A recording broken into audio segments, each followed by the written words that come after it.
almost like on a weekly basis, we have reports having to do with all these harmful sexual crimes against not only young people, but against women in general. And our version of Jessica's Law is about having those GPS monitoring systems for all of those who qualify on the Megan's list.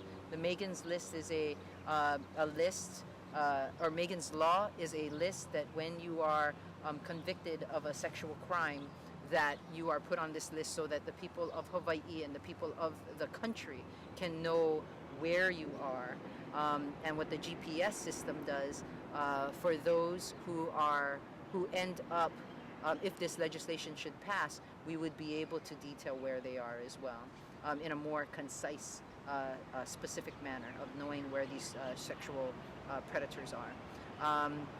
This is because the original act with Jessica Lunsford, this person was repeatedly arrested and convicted of sexual crimes. And unfortunately, we need this kind of legislation to protect our young people. Victims have rights too, huh? That's right, absolutely. We must protect them. Can you detail some other legislation that you might be having right now that would better the quality of life for Hawaii as well? Sure. I just got out of Education Committee, and we passed out two Republican caucus bills out of the Education Committee. One has to do with the ability for homeschoolers to participate in extracurricular activities in a DOE school. And basically, homeschoolers are tax-paying citizens, come from tax-paying families as well.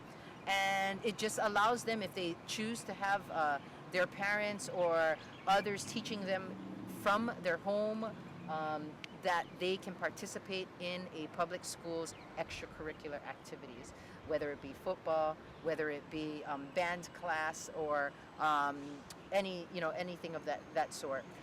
We encourage that. We feel that it's a good opportunity for homeschoolers to participate in their community. And so that bill was passed out of Education Committee today. The second education bill was about debit cards. And what debit cards are is, in other words, they also have procurement cards. And basically you have teachers in our schools, and they want to go out and they want to purchase things for their classroom, and they have a certain amount that they can spend on these materials. Well, instead of having them front their own money and go through the long process of how they do it at the schools right now, where you may you get approval, you have to go through all this paperwork, and then you may or may not get reimbursed. What the debit card system, or the P card system, is the ability to have money on a card, just like a regular debit card, and you could use it through any other type of machine, like credit card machine that they have at the different stores.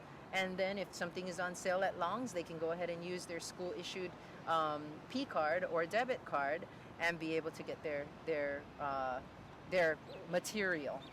So it's two positive pieces of legislation for education, and there were ideas coming from our caucus. Sounds great. Yeah. Well, thank you for sharing your thoughts with us. Thank you. We're glad to have you on the show. Yes. Thank you very much, Sarah. Thank you, Hawaii.